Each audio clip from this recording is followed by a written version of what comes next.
Hello everyone guys, कैसे हैं आप सब। मैं हूं राहुल अग्रवाल और आप सभी का स्वागत है सफल बैच फॉर सीयूईटी में।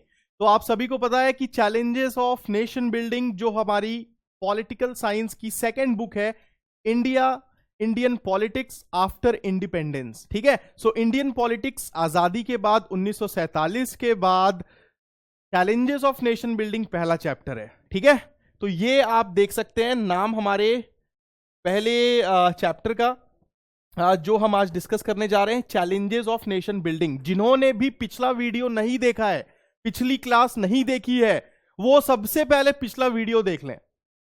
ठीक है, सबसे पहले पिछला वीडियो देख लें ताकि आपको आइडिया लग जाए कि मैं बोल क्या रहा हूं। अगर आप डायरेक्टली ये वीडियो देखोगे तो आपको लगेगा कि यार ये क्या बोल रहे हो, थोड़ा सा पीछे का बताओ। ठीक है, तो पिछला वीडियो पहले देख लो, फिर इस पे आना, ताकि आपको सारी चीजें क्रोनोलॉजिकली समझ में आए। ठीक है, तो दोस्तों क्रक्स एक बार शॉर्ट फॉर्म में समराइज मैनर में बता देता हूं कि बेसिकली भारत में आजादी के बाद जो हलचल हुई, ठीक है, वो हम डिस्कस कर रहे हैं। क्या चैलेंज था हमारे राजनेताओं के सामने, हमारे पॉलिटिकल लीडर्स के सामने, क्या बड़ी समस्याएं थी। एक राष्ट्र निर्माण करना था, एक भारत देश बनाना था, तो बहुत सारी चीजें आई होंगी, बहुत सारे चैलेंजेस आए होंगे, वो हम यहां पे डिस्कस कर रहे हैं।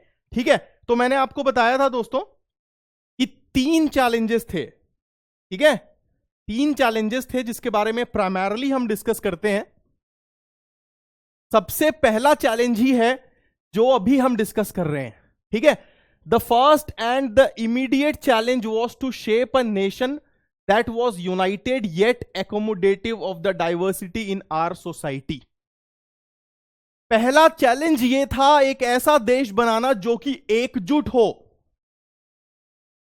लेकिन साथ में डाइवर्स भी है, तो उसको भी देखना है। मतलब अब आप ये देख लो, भारत में इतने सारे भाषाएं बोली जाती हैं, अलग अलग धर्म लोग मानते हैं, अलग अलग फेस्टिवल्स लोग मनाते हैं, वेशभूषा जो खान पीन है, पहनना ओढ़ना है, सब बदलती रहती हैं। यहां से आप 10 किलोमीटर चले जाओगे दूर, आपको कुछ और दिखेगा, 100 किलोमीटर दूर चले जाओगे, आपको कुछ और दिखेगा। तो एक ऐसा देश जहां पे भांति भांति के लोग, इतने अलग अलग प्रकार के लोग रहते हैं, इतना डाइवर्स देश, उसको एकजुट करके रखना सबसे बड़ा चैलेंज था, सबसे बड़ा चैलेंज था। तो इस चैलेंज को कैसे सॉर्ट किया गया, हमारे जो पॉलिटिकल लीडर्स थे उन्होंने इस चैलेंज को कैसे सॉर्ट किया, ये हम पढ़ेंगे। ठीक है, तो सबसे पहले मैं आता हूं पिछली क्लास की जो हमारी छोटी सी चीज रह गई थी डिस्कस करना, पार्टीशन के बारे में, प्रोसेस ऑफ पार्टीशन। तो जैसा कि मैंने आपको बताया था, divide and rule, separate electorate, अंग्रेजों ने बुनियाद खड़ी कर दी थी, लोगों के अंदर सोच पैदा कर दी थी, जिसका बाद में हमें खामियाजा भुगतना पड़ा। 2 नेशन थ्योरी के बारे में हमने डिस्कस किया था। मुस्लिम लीग का कहना था कि भाई भारत में 2 तरीके के लोग रहते हैं, एक हिंदू एक मुस्लिम, और दोनों का अपना अपना देश होना चाहिए, दोनों एक साथ नहीं रह सकते। ठीक हो गई बात, चलो ठीक है, पार्टीशन होगा, ये तय हो गया कि चलो भैया तुम मान लो, तोड़ के मान लो, चलो तुम्हें देश को तोड़ना है ना, चलो यार तोड़ ही लो, अब कुछ नहीं कर सकते। ठीक है, बहुत लड़ाई हुई, बहुत सारी मतलब डिप्लोमेटिकली बहुत कुछ हुआ। अल्टीमेटली जब ये डिसाइड हो ही गया कि पार्टीशन होना ही है, तो अब क्या दिक्कत आई। ठीक है, अब क्या दिक्कत आई, 4 समस्याएं, 4 प्रॉब्लम्स जो अब हमारे सामने थी। पार्टीशन तो चलो अब होना है, पार्टीशन का दुख तो है ही है, घर टूटने का दुख तो है ही है। पहली समस्या, there was no single belt of Muslim majority area in British India. Bharat में ऐसा तो नहीं था ना कि एक एरिया ऐसा है जहां पे सिर्फ मुसलमान रहते हैं, बाकी एरिया ऐसा है जहां पे सिर्फ हिंदू रहते हैं, तो चलो भाई मुसलमानों को अलग करके पाकिस्तान बना दो। ऐसा था क्या? ऐसा नहीं था। ऐसा कोई एरिया नहीं था जहां पे भाई हाँ चलो ठीक है बहुत इजीली इसको काट दिया, इस हिस्से को अलग कर दिया, बाकी हिस्से को अलग कर दिया। ऐसा तो नहीं था ना। कुछ एरियाज थे जहां पे ज्यादा मुसलमान थे, कुछ एरियाज थे जहां पे कम मुसलमान थे। अब जहां पे ज्यादा मुसलमान हैं वहां हिंदू भी तो हैं। अब अगर मुसलमान जाना भी चाहते हैं उधर, बनाना चाहते हैं पाकिस्तान, हिंदुस्तान में रहना चाहते हैं, तो ये एक बहुत बड़ी समस्या खड़ी हुई। सबसे पहली समस्या ये। सेकेंड प्रॉब्लम जो मैंने आपको परसों वाले लेक्चर में, पहले लेक्चर में बताया था कि हर कोई नहीं चाहता था, हर कोई इस टू नेशन थ्योरी के फेवर में नहीं था, हर एक मुसलमान इसके फेवर में नहीं था। यहां पे एक बहुत इंपॉर्टेंट नाम मैं लेना चाहूंगा, खान अब्दुल गफ्फार खान जी का। ठीक है, खान अब्दुल गफ्फार खान, इन्हें सीमांत गांधी, फ्रंटायर गांधी के नाम से भी जाना जाता है। लिख लो, लिख लो ये चीज। आपसे 5 नंबर का सवाल पूछ दिया जाएगा कि इन चारों में से फ्रंटायर गांधी कौन थे। ऑप्शंस में महात्मा गांधी भी होगा और बहुत सारे बच्चे महात्मा गांधी टिक करके आएंगे और -1 करा के आएंगे। ये नहीं करना, ये करना ही नहीं। खान अब्दुल गफ्फार खान फ्रंटायर गांधी, सीमांत गांधी कहलाए जाते थे। अब खान अब्दुल गफ्फार खान से मुस्लिम लीग की तो उम्मीद यही थी कि being a Muslim, being a मुसलमान, वो हमारी टू नेशन थ्योरी का सपोर्ट करेंगे। बट वो ऐसा नहीं चाहते थे। लेकिन उनकी बात कौन सुनता भाई? किसी एक दो के चाहने ना चाहने से कुछ फर्क पड़ना था भी नहीं ना। तो उनकी बात को नहीं माना गया और अल्टीमेटली पार्टीशन तो होके रहा। तो दूसरी समस्या दोस्तों ये थी कि सारे मुस्लिम्स भी पाकिस्तान बनने के फेवर में नहीं थे। अगर ऐसा होता ना तो आज इंडिया में सिर्फ हिंदूज रहते और सारा का सारा मुस्लिम वर्ग, हर एक मुसलमान पाकिस्तान में होता। बट ऐसा है क्या? ऐसा नहीं है ना। इंडिया में आज सिग्निफिकेंट नंबर ऑफ मुस्लिम्स रहते हैं। इतने तो कई कई देशों की जनसंख्या नहीं है जितने भारत में मुस्लिम्स हैं। And they are total integral part of our country. Got the point? तो ऐसा बिल्कुल नहीं था कि हर एक मुसलमान पाकिस्तान के फेवर में था। यह थी दूसरी समस्या। तीसरी समस्या दोस्तों,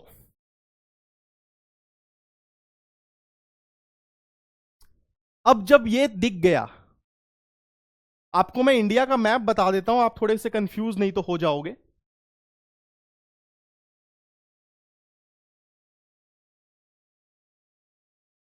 ठीक है, तो जो हम फ्रंटायर गांधी यानी कि खान अब्दुल गफ्फार खान की बात कर रहे थे ना, ये आप देख सकते हो यहां पे NWFP, इसको कहा जाता है north west frontier province. Khan Abdul Ghaffar Khan इसी एरिया से जुड़े हुए थे, इसीलिए उनको उस एरिया का गांधी फ्रंटायर गांधी कहा जाता है। अब आप नहीं भूलोगे कभी। तो वो चाहते थे कि ये जो NWFP जो है ना, NWFP,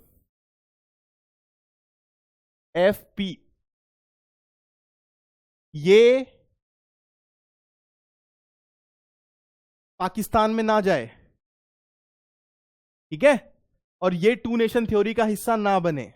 बट उनकी बात नहीं मानी गई और अल्टीमेटली इस रीजन को भी पाकिस्तान में जोड़ ही लिया गया। ठीक है, तो चलो अब ये तो डिसाइड हो गया। जो मैंने आपको पहली प्रॉब्लम बताई थी ना, मैप के थ्रू आपको एक्सप्लेन करता हूं कि भाई ऐसा कुछ था नहीं ना कि भाई यहां पे सिर्फ मुस्लिम रहते हैं और ये पूरा हिंदू है, हिंदू रीजन है, तो चलो भाई इसको काट दो और इसको पाकिस्तान भेज दो।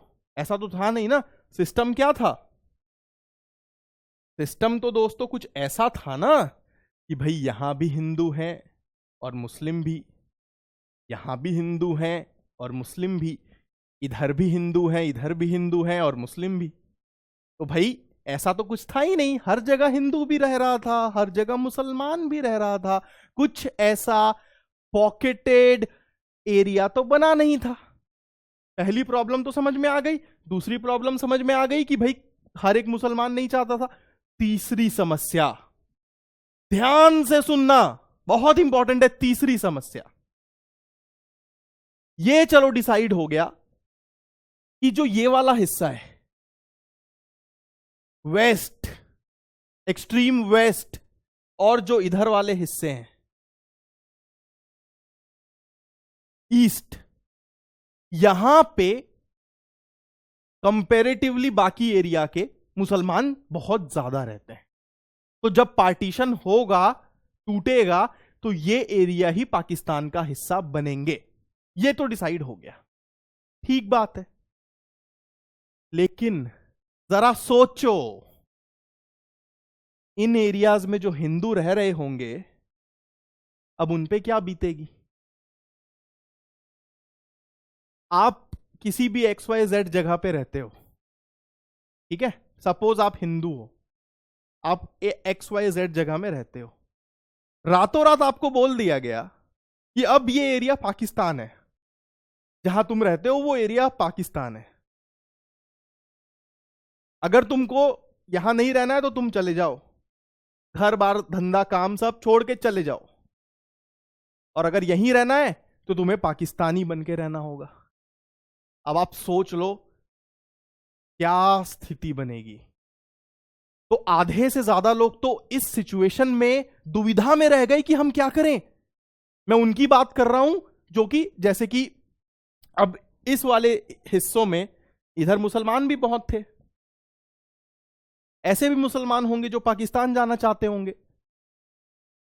रातों रात उनको पता चला कि भाई अब तो तुम नहीं जा सकते, अब तो तुम यहीं हो, तुम्हारे पास डिसीजन लेने का समय भी बहुत कम है। रातों रात घर बार छोड़ के भाग जाना दूसरी जगह में, और वहां जाके आपको पता नहीं है कि वहां आपको घर बार मिलेगा नहीं मिलेगा।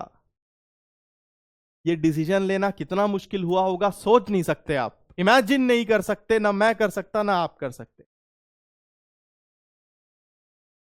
दिल्ली में कैंप नाम का एक एरिया है, ठीक है। उस एरिया का नाम कैंप क्यों पड़ा पता है? उस एरिया का नाम कैंप इसलिए पड़ा क्योंकि जो हिंदूज इन रीजन से भाग के इधर आए थे ना कि नहीं हमें पाकिस्तान में नहीं रहना, तो उन्हें दिल्ली में, अब भाई लोग आ रहे हैं वहां से, उनका कोई घर बार तो है नहीं ना यहां, तो सरकार उन्हें कहां रखेगी, तो उनके लिए रेफ्यूजी कैंप बनाए गए थे कि भैया टेम्परेरीली तुम लोग यहां रहो। सोचो उस समय क्या हालत हुई होगी। गदर मूवी में आपने देखा होगा, बहुत सारे सीन्स आपने देखे होंगे, ट्रेनों में लोगों की लाशें जा रही हैं, मर्डर हो रहे हैं, रेप हो रहे हैं, लूटपाट हो रही है। तो ये था दोस्तों पार्टीशन का दर्द, जो गांधी जी ने कहा था ना कि कल रिजॉइस खुशियां भी होंगी और मातम मॉर्निंग भी होगा। इसीलिए यही तो मातम था। लोग कट रहे हैं, यहां से उधर जा रहे हैं तो रास्ते में मार दिए जा रहे हैं, उधर से इधर आ रहे हैं तो रास्ते में मार दिए जा रहे हैं, रेप हो जा रहा है। तो ये सारी समस्याएं थी। ये किताबी पढ़ने की बातें नहीं है, इमेजिन करो, सोच का थोड़ा दायरा बढ़ाओगे, समझोगे ना, तो चीजें क्लियर हो जाएंगी, कभी भूलोगे नहीं। ये कोई ऐसा नहीं है कि मैं लिखवाऊं कि बच्चों लिखो, ये लिखो वो लिखो, कुछ होना जाना नहीं है उससे। समझ जाओ आपकी मैं बता क्या रहा हूं और हुआ क्या होगा, ठीक है। तो अब इन एरियाज में हिंदू भी रहते हैं और इन एरियाज में मुस्लिम भी रहते हैं। तो फिर यह डिसाइड किया गया कि भाई छोटे लेवल में, जहां पे बहुत कम जनसंख्या होगी हिंदूज की और मुस्लिम की, उनको डिवाइड नहीं किया जाएगा और फिर बाकियों को डिवाइड कर लिया जाएगा। तो कुल मिला के ट्राई ऐसा किया जाएगा कि उन एरियाज को पाकिस्तान में रखा जाए जहां पे ज्यादा मुसलमान हैं, और उन एरियाज को इंडिया में रखा जाए जहां पे कम मुसलमान, ठीक है। तो ये तो हो गई चलो तीसरी प्रॉब्लम।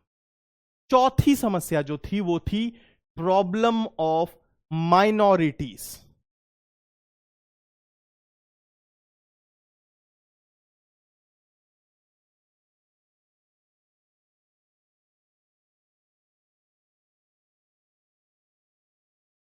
माइनॉरिटीज। अब भाई हर कोई नहीं गया ना। अब जैसे कि लाहौर में कोई हिंदू रहता है, उसको रातों रात पता चला कि अब तुम जहां रहते हो उसको पाकिस्तान कहते हैं। अब वो इंडिया नहीं रहा जहां तुम कल तक रहते थे। Got the point? अब ये पाकिस्तान बन गया है भाई। तो हर एक बंदा अपना घर बार छोड़ के जाने का डिसीजन नहीं ले पाया।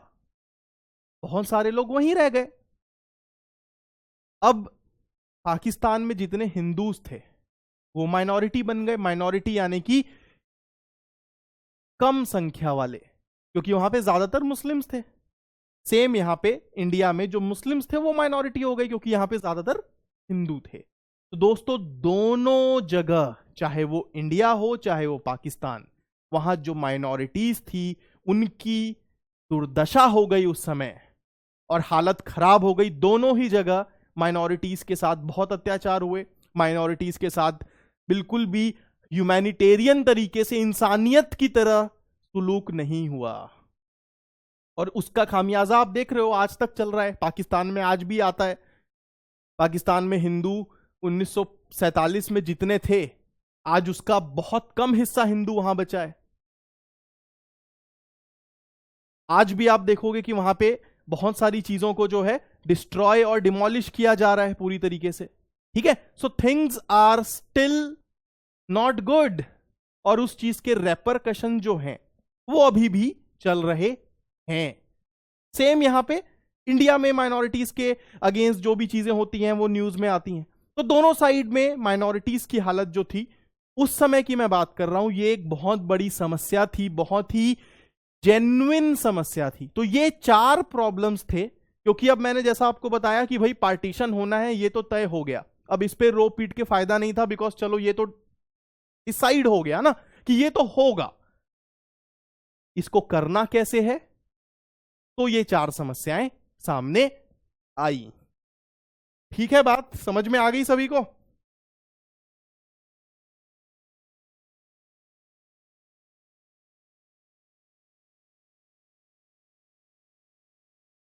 अब हम डिस्कस करेंगे तो इंटीग्रेशन ऑफ प्रिंसली स्टेट्स। ठीक है, ये टॉपिक शुरू करने से पहले मैं आपको बताना चाहूंगा कि जब आजादी भारत को मिली, at the time of independence, 2 तरीके के पॉलिटिकल यूनिट्स भारत में एग्जिस्ट करते थे। एक को हम कहते हैं ब्रिटिश इंडिया,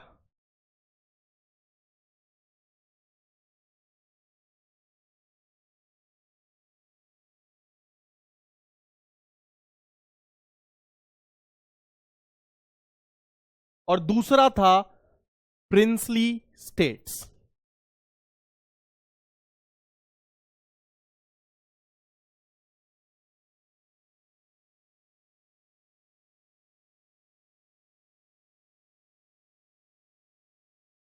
ठीक है, ब्रिटिश इंडिया यानी कि वो हिस्सा जो अंग्रेजों के डायरेक्ट कंट्रोल में था, और प्रिंसली स्टेट्स यानी कि वो प्रिंसली स्टेट्स जो कि थे तो अंग्रेजों के ही कंट्रोल में,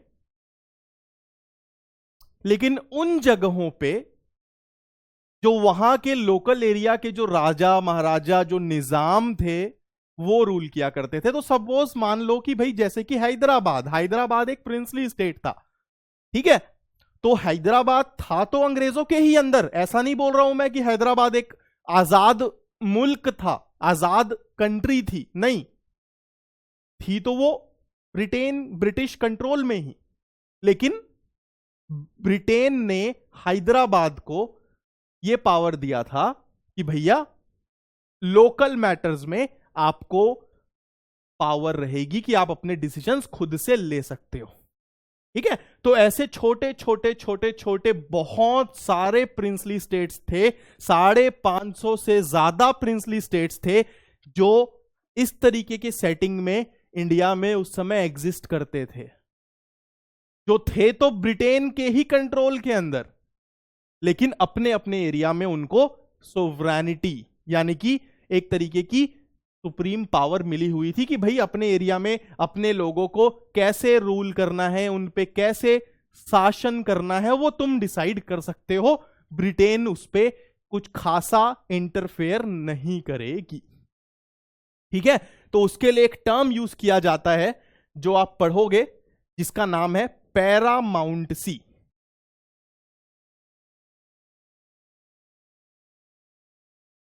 ठीक है, तो ये जो प्रिंसली स्टेट्स थे ये ब्रिटेन की पैरामाउंटसी में थे। ठीक है, अब जब हमें आजादी मिली तो अंग्रेजों ने ये घोषणा कर दी, क्योंकि अंग्रेज तो भैया पूरी तरीके से चाहते ही थे ना कि भारत के टुकड़े टुकड़े हो जाए, जितने टुकड़े हो जाए, क्योंकि अल्टीमेटली जितना टुकड़ा होगा उतना वीक भारत होगा। ठीक है, उतना वीक होगा। तो ये सारी चीजें थी, तो उसको देखते हुए अंग्रेजों ने ये ऐलान किया, अंग्रेजों ने ये घोषणा की कि भैया आजादी के बाद, आजादी के बाद जितने भी प्रिंसली स्टेट्स हैं उनको ये राइट होगा कि वो चाहे तो इंडिया को ज्वाइन कर सकते हैं, चाहे तो पाकिस्तान को ज्वाइन कर सकते हैं, या फिर वो इंडिपेंडेंट हो जाएं। तो ये 550 से ऊपर जो प्रिंसली स्टेट्स थे ये ब्रिटेन की पैरामाउंटसी में थे। ठीक है, नाउ अंग्रेज तो तुले हुए थे, वो तो चाहते ही थे कि टुकड़े जितने हो जाएं। तो उन्होंने बहुत ही तगड़ा एक प्रोविजन रखा। उन्होंने बोला कि ये जो प्रिंसली स्टेट्स है ना, किसी बुक में 565 दिया है, कहीं 550 मिलेगा। ठीक है, तो 550 से ऊपर ये प्रिंसली स्टेट्स थे। तो अंग्रेजों ने ये बोल दिया कि ये जो प्रिंसली स्टेट्स हैं ये फ्री हैं, क्योंकि इंडिया को जो इंडिपेंडेंस मिली है उस इंडिपेंडेंस के साथ ही ये जो पैरामाउंटसी थी, किसकी पैरामाउंटसी थी? ब्रिटेन की। किसके ऊपर थी? प्रिंसली स्टेट्स के ऊपर थी। ये पैरामाउंटसी भी समाप्त होती है भारत की आजादी के साथ। अब क्योंकि ये पैरामाउंटसी समाप्त हो गई, खेल समझो अंग्रेजों का। ऐसे ही थोड़ी इतने सारे देशों पे कब्जा करके गुलाम बना के राज किया यार, कुछ तो होगा, कुछ तो होगा ही होगा जो हमारे में नहीं था, है ना। तो अंग्रेजों ने बोला कि अब ये पैरामाउंटसी समाप्त हो चुकी है। जितने भी बच्चे पैरामाउंटसी को लेके कंफ्यूज हो रहे हैं ना, तो बस ये समझ लो कि भैया एक बहुत बड़े घर का मैं मालिक हूं, उस घर में मैंने छोटे छोटे 10 कमरे बना दिए, उन 10 कमरों में मैंने एक एक किराएदार को रख दिया, और वो किराएदार अपने परिवार के साथ उन 10 कमरों में रह रहा है। मैं उस बड़े घर का मालिक हूं, मैंने उन 10 किराएदारों को बोल दिया है कि भैया अपने अपने कमरे के मालिक तुम ही हो, एक तरीके से अपने परिवार को तुम्हें देखना है, तुम्हारा नियम कानून चलेगा अपने परिवार में। मैं नहीं बताऊंगा कि कल रात को ये सब्जी बनाना, परसों ये रोटी बनाना और चावल बनेगा या नहीं, ये तुम्हारा डिसीजन होगा, लेकिन अल्टीमेटली असल मालिक तो मैं ही हूं।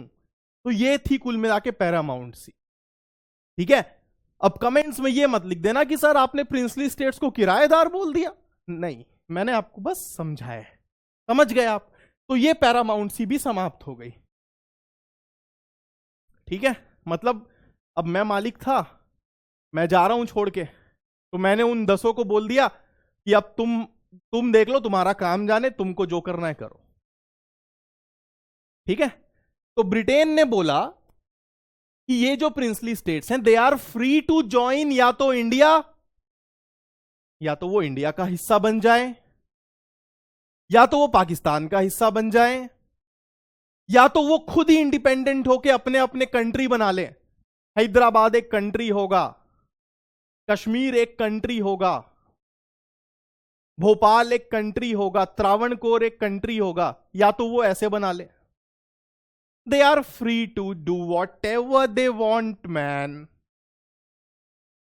ऐसा अंग्रेजों ने बोला और वो चले गए, कहां? लंदन। ठीक है, आ गई बात समझ में? फटाफट से, भारत की आजादी के समय दो तरीके के पॉलिटिकल यूनिट्स थे, एक ब्रिटिश इंडिया, दूसरे प्रिंसली स्टेट्स। प्रिंसली स्टेट्स यानी कि वो जो कि ब्रिटेन के ही कंट्रोल में थे, लेकिन उन एरियाज में लोकल रूलर राज किया करते थे, और उस सिस्टम को हम पैरामाउंटसी कहते हैं। आजादी मिलते ही यह घोषणा कर दी गई कि प्रिंसली स्टेट्स या तो इंडिया या पाकिस्तान या आजाद रह सकते हैं, तीनों में से जो चाहे उनकी मर्जी। ठीक है, अब आजादी हो गई। ज्यादातर प्रिंसली स्टेट्स ने इंडिया को चूज किया कि हम इंडिया के साथ रहेंगे, क्योंकि हमारी जो पॉलिटिकल बाउंड्रीज हैं वो भी इंडिया के साथ हैं, तो हम इंडिया के साथ ही रहने वाले हैं। लोग भी वहां के चाहते थे कि हम इंडिया के साथ रहें। लेकिन कुछ ऐसे प्रिंसली स्टेट्स थे जो इंडिया के साथ जाना नहीं चाहते थे, और वो इंडिपेंडेंट रहना चाहते थे। ठीक है, तो उनमें से एक आता है दोस्तों हैदराबाद, एक आता है मणिपुर, एक आता है जूनागढ़, और चौथा जो आता है जिसके बारे में हम बाद में पढ़ेंगे, जिसके बारे में मैंने उस दिन आपको बताया भी था, कश्मीर। ठीक है, तो ये जो चार थे ये अच्छे से याद कर लेना, जूनागढ़, मणिपुर, हैदराबाद और कश्मीर। ये चार प्रिंसली स्टेट्स ऐसे थे जिनको इंडिया में शामिल करने में बड़ी दिक्कत हुई, क्योंकि एक बार में मान नहीं रहे थे यार। ठीक है, दे वर नॉट रेडी। जैसे कि बाकी लोगों ने आसानी से कर लिया ना, बाकी लोग आसानी से भारत का हिस्सा बन गए, दे वर नॉट रेडी। तो कैसे उन्हें भारत में मिलाया गया वो हम देखते हैं। अब आपको मैं थोड़ा सा, आपकी जो इमेजिनेशन है ना, ये देख लो।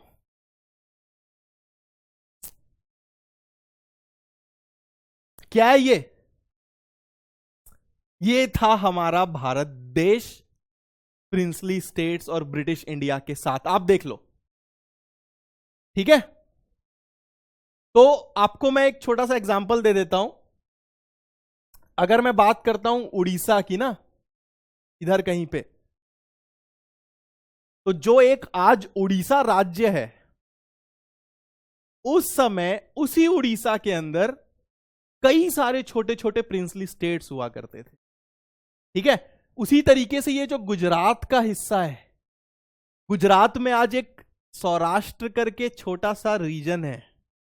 उस सौराष्ट्र रीजन में कई सारे छोटे छोटे स्टेट हुआ करते थे। तो एक गुजरात में कितने छोटे छोटे स्टेट्स होंगे आप इमेजिन कर लो।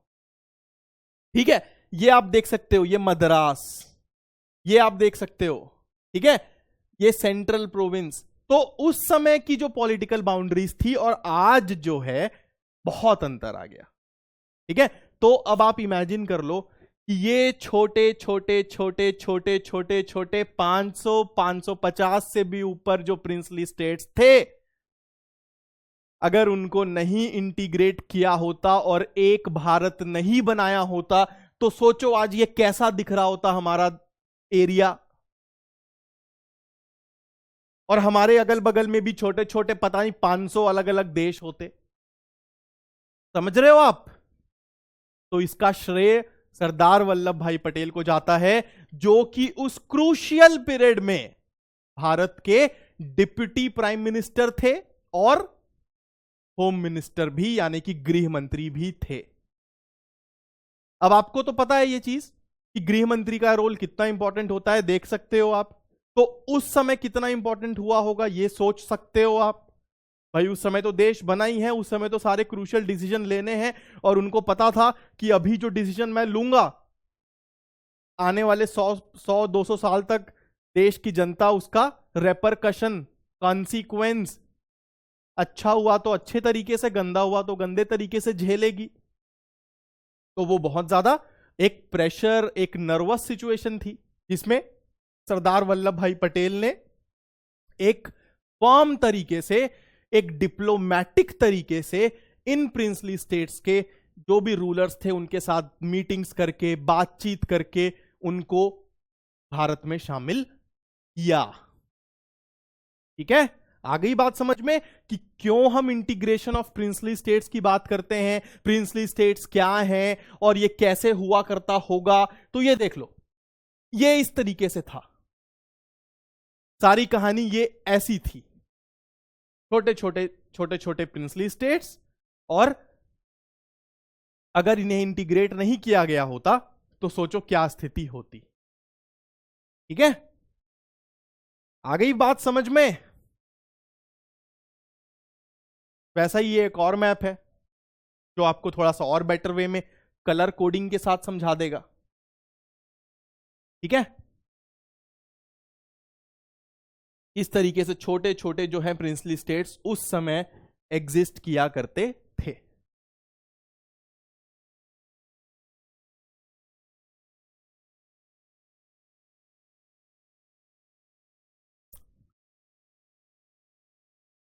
बात कर लेते हैं हैदराबाद की। तो दोस्तों, हैदराबाद उस समय, आज जो हैदराबाद एक सिटी है, हालांकि आज भी हैदराबाद बहुत बड़ी सिटी है, तेलंगाना की राजधानी है ना, और इंडिया की अगर हम देखें तो इंडिया में आप जो गिनती के बड़े शहरों के नाम लोगे तो उसमें हैदराबाद भी आएगा, इलेक्ट्रॉनिक हब बन चुका है। तो हैदराबाद आज जो एक शहर है, उस समय हैदराबाद एक स्टेट था, प्रिंसली स्टेट था, जिसमें महाराष्ट्र, जो आज करंट में महाराष्ट्र है, कर्नाटका और आंध्र प्रदेश, इनके भी कुछ हिस्से मिला के एक हैदराबाद बनता था। तो हैदराबाद उस समय लार्जेस्ट प्रिंसली स्टेट था। ठीक है, तो छोटे छोटे जो प्रिंसली स्टेट्स थे वो तो सब भारत में आ गए थे, लेकिन जो सबसे बड़ा था, अगर वो भारत में नहीं आता तो फिर मजा कैसे आता यार। ठीक है, तो हैदराबाद का जो रूलर था, जो निजाम था,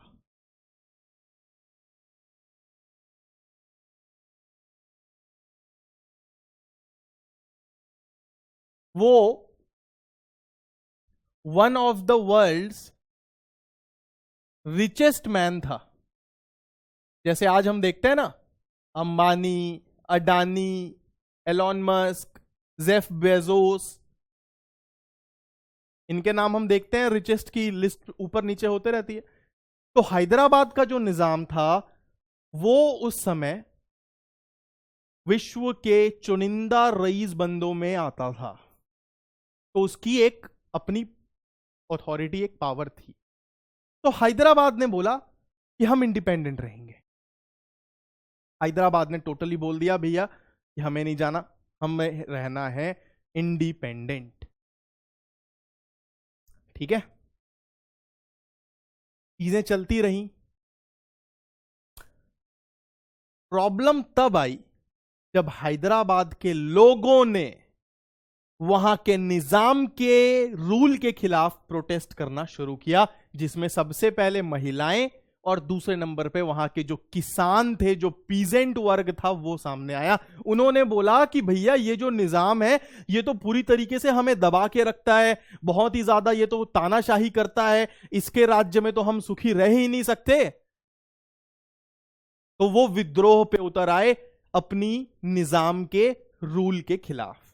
अब जब वो लोग निजाम के रूल के खिलाफ सड़कों पे उतर आए, तो ये जो दुनिया का रिचेस्ट, उस समय वन ऑफ द रिचेस्ट था, ये भी शांत थोड़ी बैठता। इसने भी अपनी पैरामिलिट्री फोर्स लगा दी, जिसका नाम था, जिसे कहा जाता था राजाकार। राजाकार, तो ये जो राजाकार्स हुआ करते थे, आप गूगल में सर्च करना राजाकार्स, भैया ये तो मतलब खौफ का दूसरा नाम हुआ करते थे। इन्होंने टारगेट करना शुरू कर दिया, पर्टिकुलरली जो नॉन मुस्लिम्स थे उन्हें।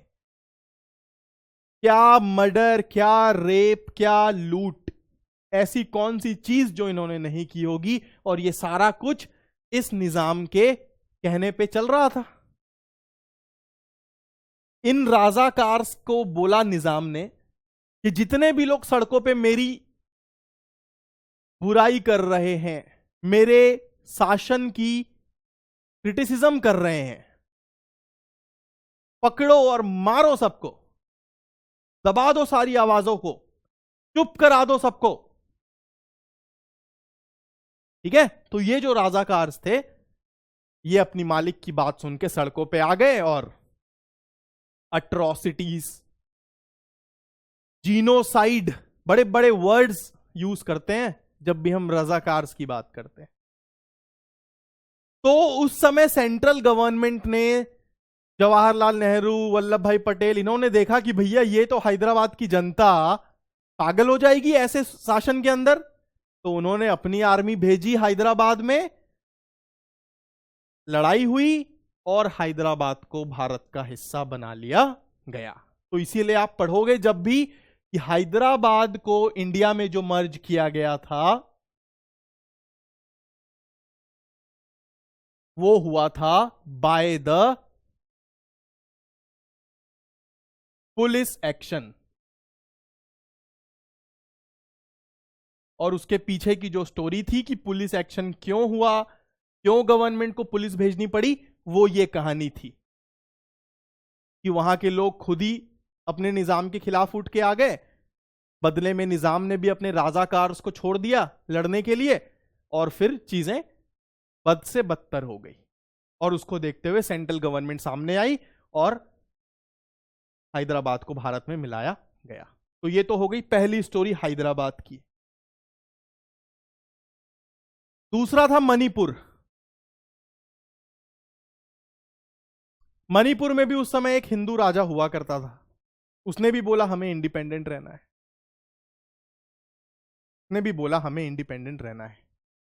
ठीक है, मणिपुर में अपना खुद का कॉन्स्टिट्यूशन भी था, जिसके हिसाब से जो राजा था वो अपनी सरकार चलाता था।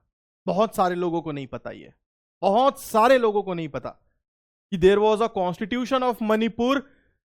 Manipur constitution, state constitution act 1947 के नाम से उसे जाना जाता है। तो वो उस समय कॉन्स्टिट्यूशन बनाया गया था, और वो इसलिए बनाया गया था क्योंकि जो मणिपुर की जनता थी वो चाहती थी कि भाई एक कुछ कॉन्स्टिट्यूशन रहे, ठीक है, जिसके हिसाब से हमें रूल किया जाए। बिना कॉन्स्टिट्यूशन के आंख बंद करके रूल ना किया जाए। कॉन्स्टिट्यूशन की सबसे बड़ी खूबसूरती क्या होती है? ये उनके लिए भी होता है जो इस पे बिलीव नहीं करते। मैं बोल दूं कल को मैं मानता नहीं संविधान के ऊपर, मैं नहीं मानता, फिर भी जो देश का संविधान है, कल को अगर मेरे साथ कुछ अन्याय होता है, मैं सुप्रीम कोर्ट जाता हूं, तो कोर्ट ये थोड़ी बोलेगी कि भैया तू तो मानता नहीं था कॉन्स्टिट्यूशन के ऊपर, तू क्यों आ गया मेरे पास। नहीं बोलेगी ना, वो आपको बकायदा न्याय देगी। तो ये होती है कॉन्स्टिट्यूशन की खूबसूरती। लोगों को पता था, लोगों ने डिमांड की, मणिपुर का कॉन्स्टिट्यूशन बना उस समय।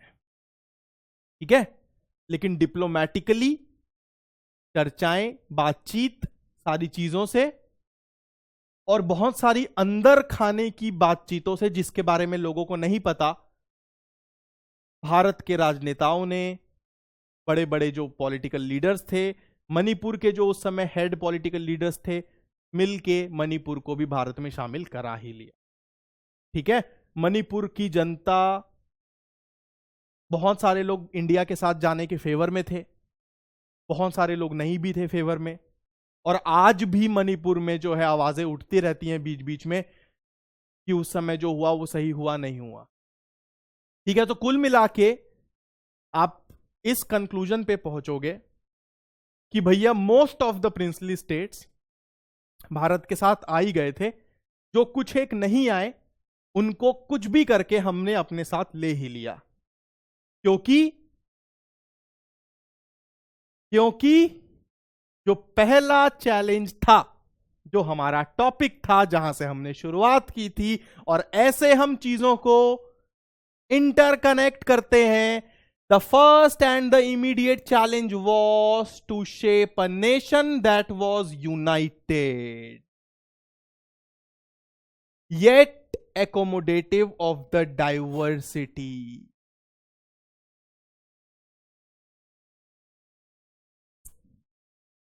आई बात समझ में? तो भैया उस समय तो सबसे बड़ा चैलेंज ही ये था ना कि लोगों को साथ लेके चलना है, देश को यूनाइटेड रखना है, देश के छोटे छोटे टुकड़े नहीं करने। तो उसके लिए अगर कुछ पुलिस एक्शन भी करने पड़ जाएं, कुछ भी करके अगर शामिल करना पड़ जाए तो कर लो और देश को बचा के रखो। पहला चैलेंज जो था वो यही था दोस्त, ठीक है। और कश्मीर के बारे में तो हम आगे पढ़ेंगे, आगे वाले चैप्टर्स में। कश्मीर की जो हरि सिंह वाली स्टोरी थी वो पिछले वीडियो में थोड़ी सी बताई भी थी मैंने, है ना, तो पढ़ लेना, एक बार देख लेना उस वीडियो को। जूनागढ़ जो था वो भी आसानी से भारत के साथ नहीं आ रहा था, इंडिपेंडेंस की बात चल रही थी उधर भी। तो जूनागढ़ में एक जनमत संग्रह, एक रेफरेंडम करा लिया गया, प्लेबिसाइड जिसे कहते हैं, ठीक है, प्लेबिसाइड।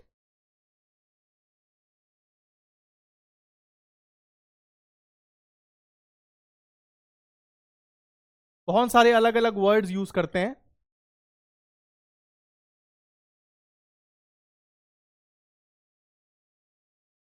रेफरेंडम, प्लेबिसाइड, इसका मतलब होता है कि जनता से खुद ही पूछ लो जनता क्या चाहती है, क्यों लड़ रहे हो, जनता से पूछ लो।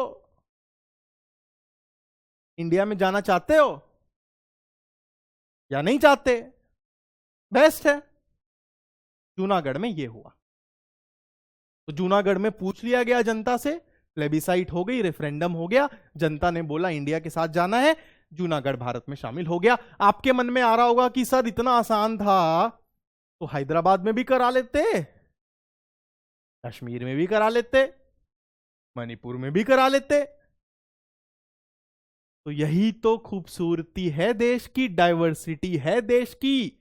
जहां रेफरेंडम पॉसिबल हुआ वहां कराया गया, बाकी जगह नहीं हो पाया होगा भाई। उस समय वाले जो थे वो हमसे ज्यादा ही होशियार थे ना, जानते ही होंगे रेफरेंडम नहीं हो पाया होगा पॉसिबल, इसलिए वहां नहीं कराया। जहां हो पाया वहां करवा लिया, जहां चीजें स्मूथली हो गई वहां स्मूथली करा लिया, जहां थोड़ा सा उंगली टेढ़ी करनी पड़ गई वहां उंगली टेढ़ी कर ली, ठीक है।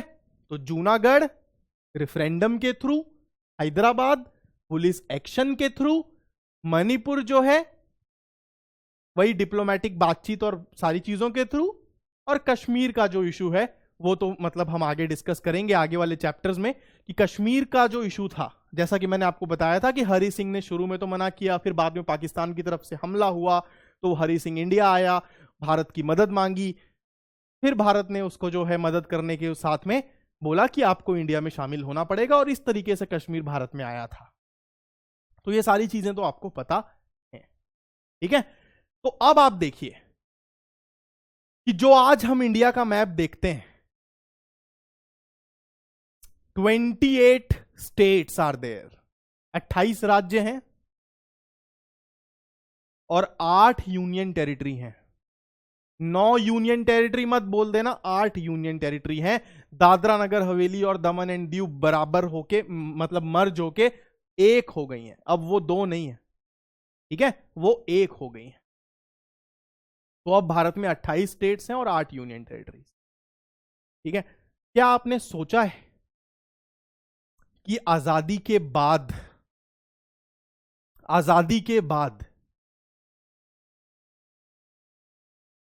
भारत का जो मैप था उस समय कितने स्टेट्स थे, कितनी यूनियन टेरिटरीज थी, और आज जो 28 स्टेट्स और 8 यूनियन टेरिटरीज हैं उस समय क्या था, कैसा था? तो वो होगा हमारा ये जो पहला चैप्टर है चैलेंजेस ऑफ नेशन बिल्डिंग, उसका आखिरी हिस्सा, जिसका नाम होगा रीऑर्गेनाइजेशन ऑफ स्टेट्स, जिसमें हम पढ़ेंगे कि आजादी के बाद से लेके कैसे भारत का जो मैप है वो बदला और हमारे जो राज्य हैं वो रीऑर्गेनाइज होते गए, किन किन आधार पे रीऑर्गेनाइज किए गए, क्या क्या फैक्टर्स को देखते हुए किया गया, क्या वो बहुत ही स्मूथली हो गया, कौन कौन सी कमिटीज बैठी, क्या क्या उनके रिकमेंडेशंस थे, वो सारी चीजें आ जाएंगी रीऑर्गेनाइजेशन ऑफ स्टेट्स में।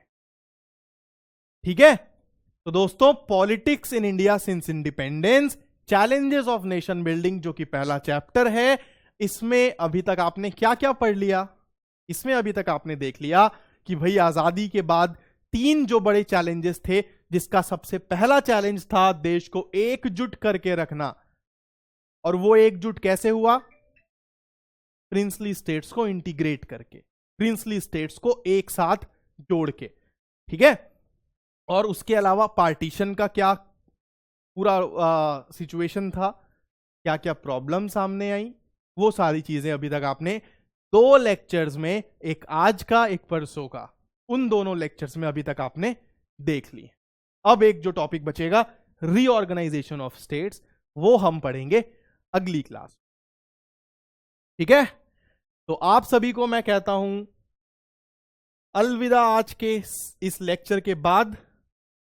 ठीक है, और मिलते हैं फिर, कुछ और चीजें डिस्कस करेंगे। उम्मीद करूंगा कि मेरी ये जो क्लास है, क्लास क्या मेरी जो ये डिस्कशन है आप सभी के साथ, आप सभी को बहुत मजा आया होगा, काफी कुछ सीखने को मिला होगा। कोई भी आपको अगर डाउट्स हो, कोई भी आपको कुछ भी अपनी राय देनी हो क्लास से रिलेटेड, या फिर आपको कुछ भी चीज समझ में नहीं आई हो, जरूर बताएं और अपना प्यार बनाए रखें। धन्यवाद।